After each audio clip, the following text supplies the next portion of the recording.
व्यवस्था को ध्वंस विध्वस्त करने कि जो षड्यंत्र कर बर्दाश्त करा नहीं 380 कोटी टंकार स्कैम एथेरे संपूर्ण भाव में शिक्षा मंत्री संपृक्त अच्छा तुरंत मुख्यमंत्री तांकु बहिष्कार करंतु मुख्यमंत्री कहिसंती जे षड्यंत्र होईछि बोली षड्यंत्रकारी किए एवं ए तल तलिया 3 जन को निलंबन करदेकी जो माने मुख्य अभियुक्त तांकु खसई दवा पाई मुख्यमंत्री जो योजना कर बर्दाश्त करा नहीं जेते पर्यंत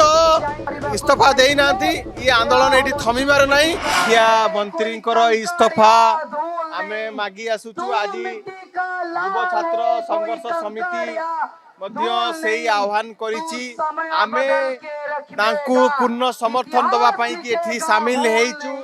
जेते पर्यंत शिक्षा मंत्री इस्तीफा दे नांती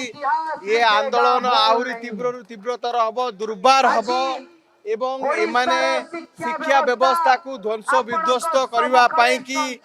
जो षड्यंत्र कर बर्दाश्त करा नहीं 380 कोटी टंकार स्कैम एथेरे संपूर्ण भाव में शिक्षा मंत्री संपृक्त अच्छा तुरंत मुख्यमंत्री तांकु बहिष्कार करंतु मुख्यमंत्री कहिसंती जे षड्यंत्र होईछि बोली षड्यंत्रकारी किए एवं ए तल तलिया 3 जन को निलंबन करदेकी जो माने मुख्य अभियुक्त तांकु खसई दवा पाई मुख्यमंत्री जो योजना कर बर्दाश्त करा नहीं शिक्षार घरोईकरण करने सब व्यवस्था करिसंती बर्दाश्त करा नहीं एवं आगु को 6 मासिया परीक्षा आसिया को जाउची अल्प दिन भितर पिला मानो पाखरे बही नहीं तुरंत पिला मानो को बही दियो जो बही रे पढ़ी की विगत दिन मानकरे पिला माने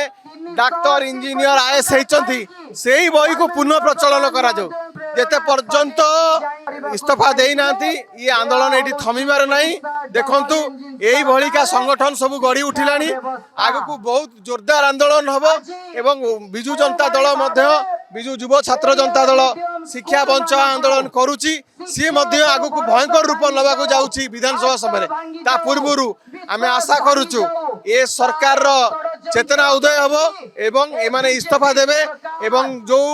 बड़ षड्यंत्र हेछि एवं जो बड़ दुर्नीति हेछि तार पर्दाफाश हबो।